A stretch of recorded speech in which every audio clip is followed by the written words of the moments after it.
Halo semuanya, kenalin aku Reisha Febriana Hapsari, mahasiswi semester 4 jurusan Sains Informasi di UPNPJ dengan NIM 241041419.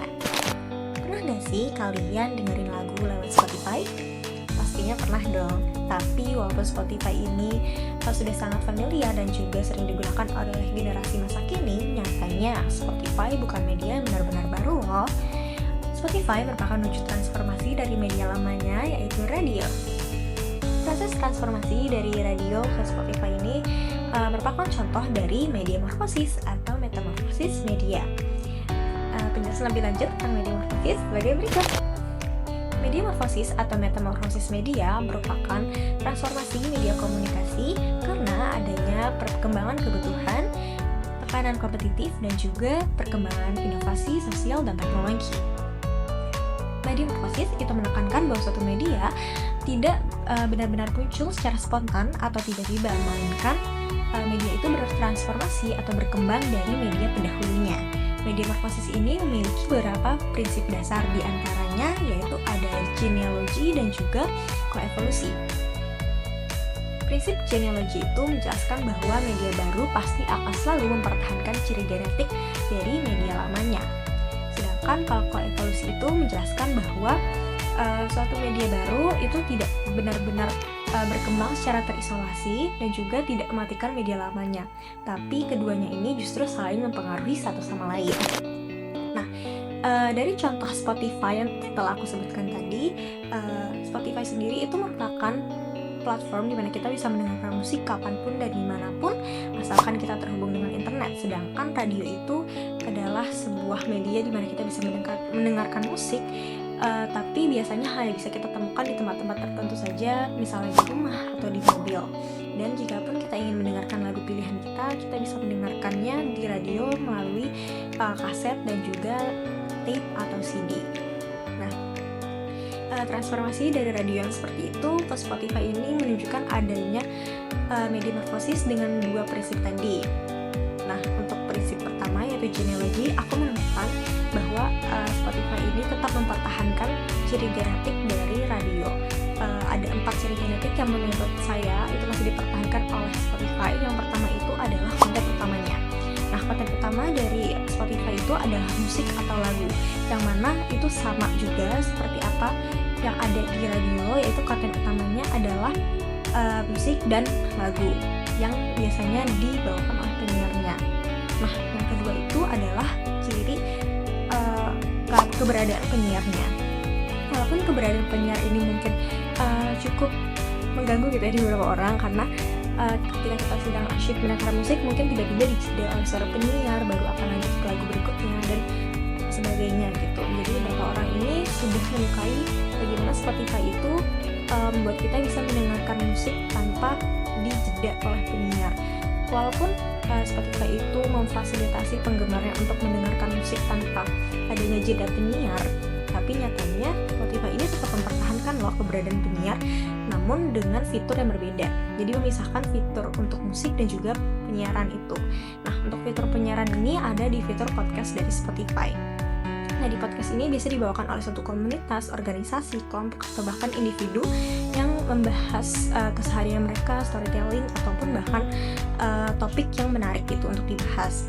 Jadi keberadaan penyiar ini masih tetap ada, namun dipisahkan gitu dari lagu, dari fitur musik atau lagu yang bisa didengarkan oleh penggemar. Jadi penggemar tetap bisa mendengarkan penyiaran dan mendengarkan lagu tanpa dijeda oleh penyiar. Nah, yang ketiga itu adalah ciri terkait bagaimana Spotify dan si radio ini sama-sama bisa mendengarkan lagu pilihan. Dimana kalau kita mendengarkan radio dan ingin mendengarkan lagu pilihan saja, itu kita membutuhkan CD atau tape atau kaset gitu ya, di mana lagu itu sudah dipilihkan oleh orang yang menjual kasetnya biasanya, atau mungkin dari CD album gitu ya. Nah, kalau misalnya tidak menggunakan kaset atau CD, itu biasanya akan diputar otomatis oleh penyiarnya gitu, dipilihkan oleh penyiarnya, dan kita tidak bisa memilih sendiri, melainkan kita harus request kalaupun mau, dan itu kalaupun diterima oleh penyiarnya.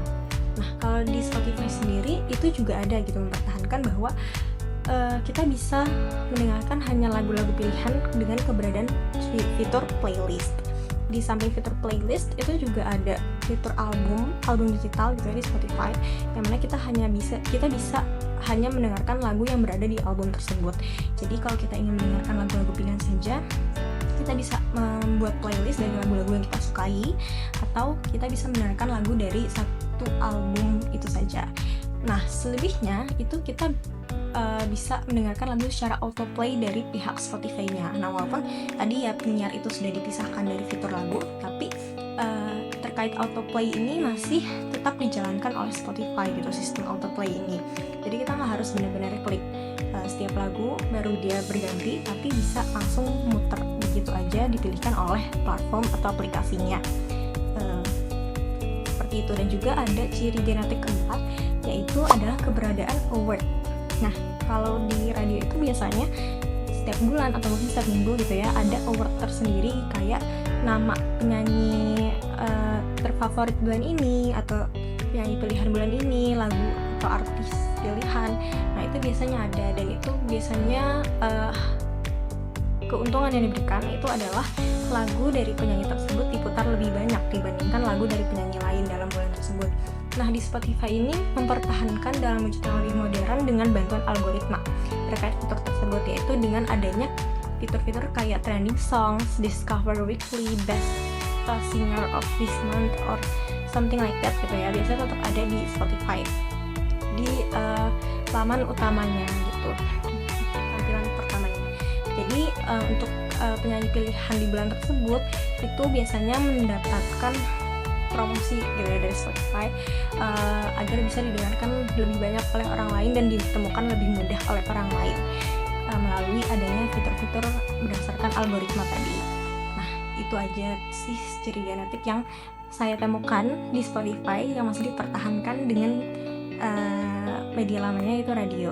Nah, kemudian ada prinsip kedua, yaitu koevolusi, yang menjelaskan bahwa suatu media baru itu saling mempengaruhi media lamanya. Menurut saya, antara Spotify dengan radio itu, Spotify tidak benar-benar mematikan radio sebagai media lamanya ya.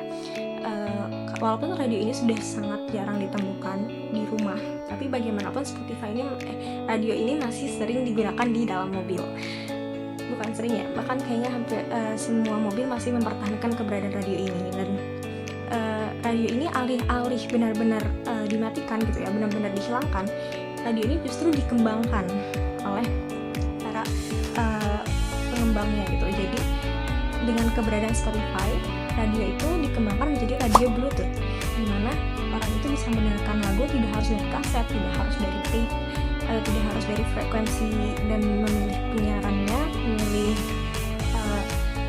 platform radionya itu apa, tapi bisa putar lagu dari YouTube ataupun Spotify dan media-media lainnya.